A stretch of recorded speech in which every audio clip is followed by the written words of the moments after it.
శివుడిని అమ్మవారిని దర్శనం చేసుకోవడం. యాదాద్రి జిల్లా దేశ్ముఖి గ్రామంలో వెలిసిన వజ్రలింగేశ్వర స్వామి క్షేత్రం భక్తులను ఆకట్టుకుంటుంది.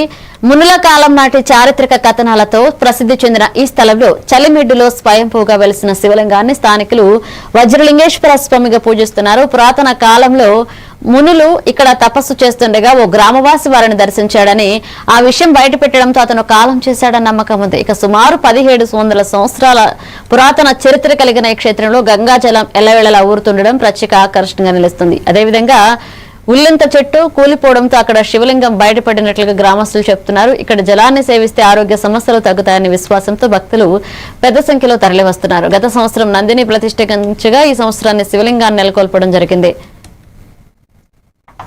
ఉన్నప్పటి నుంచి కూడా ఇక్కడ చూసినట్లయితే ఊర్లో కూడా వాటర్ దొరకని సమయంలో కూడా ఇంత కొండపైన కూడా వాటర్ ఉంటుంది.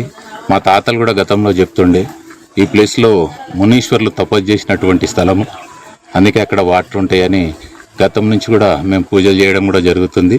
కాకపోతే అప్పుడు చాలా కొండ ప్లేస్గా ఉండే, కొంతమంది మేము వచ్చి చేస్తుండేది. మేము తర్వాత కూడా ఈ మధ్యలో కూడా మనకు ఈ పైకి చూసినట్లయితే రాములవారు ఆంజనేయ స్వామి గుడి ఉంటుంది, గుట్టలో షుర్కెలో ఉంటుంది. అక్కడ కూడా మొన్న 2-3 సంవత్సరాల క్రితం కూడా నాణ్యములు కూడా దొరికినాయి. సీతారాములై 17వ శతాబ్దం నాటి ఇక ఎండోమెంట్ వారు గుర్తించడం జరిగింది. ఎండోమెంట్కి కూడా అవి అందజేయడం జరిగింది. అవి కూడా మన హైలయ్య గారు కూడా గుర్ల కాపురిగా ఉండి అక్కడికి వెళ్ళినప్పుడు అవి దొరకడం జరిగింది. వాటిని కూడా ఎండోమెంట్కి అందజేయడం జరిగింది. ఈ కరోనా టైంలో వాటర్ లేకుండే, కరోనా టైంలో వచ్చి పూజలు చేసుకొని కొబ్బరికాయలు కొట్టి మళ్ళీ యథావిధిగా వాటర్ వచ్చేటట్టు మేము పూజలు చేసి యథావిధిగా వాటర్ వచ్చేసినాయి.